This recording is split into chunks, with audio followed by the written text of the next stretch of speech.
The success of Star Trek, both motion picture and television show, has blazed the trail for this fall's new Star Trek: The Next Generation. As the new series readies for blastoff, we went behind the scenes for an exclusive progress report on the latest entry into the captain's log. Star Trek: The Next Generation is on its new mission to the galaxy of syndicated television, to boldly go where no TV ratings have gone before. Go to yellow alert. Shrouded in secrecy, the new Star Trek TV series in production now will debut this fall with a 2-hour premiere and then 24-hour-long episodes, all under the guiding hand of the original Star Trek creator, Gene Roddenberry. Roddenberry has brought back the Enterprise. Once again, the starship's adventures will challenge the captain and the crew right here on the bridge. But if you're expecting to see Captain Kirk, Mr. Spock, or Scotty, well, then you have a surprise coming. The captain and the crew of the Enterprise this time around will be some new faces. Since many of them were fans of the original show, the new crew works together as kind of a Star Trek fan club. Shields and deflectors up, sir. It was like a dream come true, actually, because of being a Trekkie fan. I walked in and I went, oh my God, I'm in the transporter room, you know? Oh, check it out, this is the engine, and I'm explaining to my mom, okay, now this does this, and I walked under the bridge and I knew what everything did, and who sat where and did this and that, and it was unbelievable. I could get used to this. 5-6-year mission? Yeah, feels good. It's not that the characters don't accept the mantle of responsibility they're charged with. My mission, and the mission of my crew of the Starship Enterprise, is to explore the unknown, to investigate that which is new and strange, to go where men have never been before. It's just that each of the Starship crew members has his or her own unexplored frontiers to conquer. I get to drive onto the Paramount lot now without any problems. That's been the best part so far. Far from the Paramount lot, 400 miles north in San Rafael, California, the adventures of the Starship Enterprise continue. It is here at George Lucas's Industrial Light and Magic that the special effects for Star Trek: The Next Generation are being produced. It is a place that few men have gone before, but we'll go there and show you how it works tomorrow. Let's see what's out there.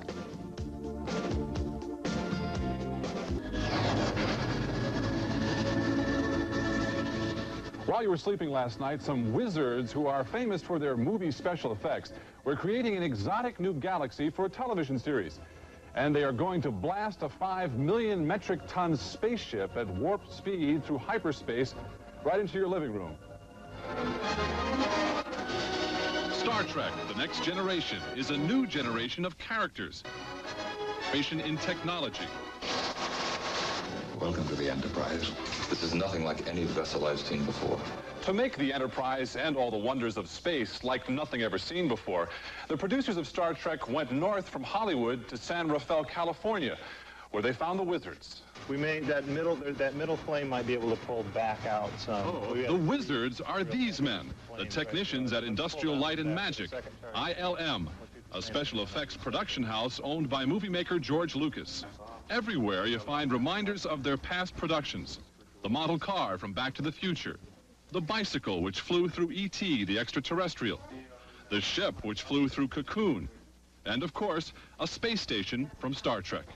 100, 150, 200, 250. Right now, ILM has its hands full making magic for the new Star Trek TV series. On what's called a motion control stage, technicians create the effect of the Enterprise flying through space by keeping the starship stationary and moving the camera towards it, using a time-lapse exposure technique. The process negative shows the motion of the ship to be adjusted through computerized orders before the final shooting. On another stage, simultaneously, more wizards are making what will be the ship's shift into warp speed. Sorry, this special effect is under wraps until the series airs. We try and do whatever people want us to do to put shots into their films that wouldn't be practical to get in reality or else just don't exist. For the crew at ILM, the answer to the question, "What did you do at work today, dear?"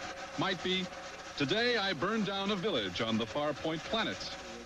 Meanwhile, the men at ILM who create the designs for the starships and shuttlecraft continue to pursue new dreams. All of us here in the art department are Star Trek fans or Star Trek aficionados. Well, the producers are hoping that a good bit of the country is Star Trek aficionados. Already, this series has been sold in more than 160 markets. That's more than 90% of the country. As to the fate of the Starship Enterprise, well, that will likely be decided this fall when it meets a force that could prove to be friend or foe, the viewing public. Though most stations plan to run the series on weekends, either before or after prime time, at least one network affiliate plans to run the show in prime time. WCVB in Boston will replace the ABC Saturday night show Once a Hero with Star Trek: The Next Generation. Well, you will have to wait a few months for the new Star Trek. Is Star Trek: The Next Generation, and behind this door, Stage 9 on the Paramount Pictures lot. The Enterprise and the future world of Star Trek are taking shape amid a whole lot of secrecy. Secrecy is the operative term here. The producers of the new series are being very particular about how much is to be known and how soon. We can tell you that this mall-like structure is part of a terrestrial location. This canyon-like set will also serve as a planetary location.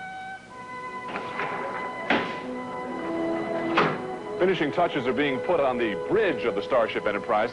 It's going to take 3 separate sound stages to produce this show. The Starship itself will take up 2 of those stages. We're also told the new series calls for more frequent use of the ship's hallways and the crew's living quarters. My mission and the mission of my crew of the Starship Enterprise is to explore the unknown, to investigate that which is new and strange, to go where men have never been before. For the new cast of Star Trek: The Next Generation, it was a day of exploration indeed as cameras rolled on the 2-hour pilot that will introduce the new series this fall.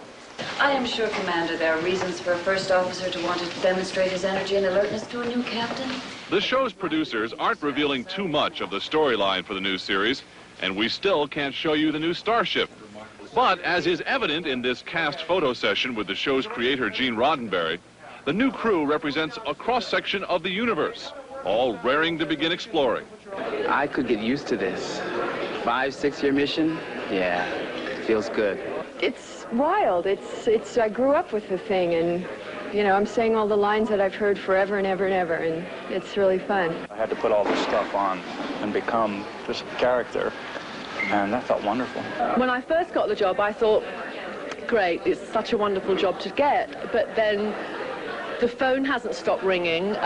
People are kind of jumping up and down and saying, do you realize that Star Trek is so big? I've always had a lot of questions. What does it feel like to be transported? What do they use for currency? What kind of music do they listen to? And now I have access to the answers, and I can live the stuff that I've been watching for so many years.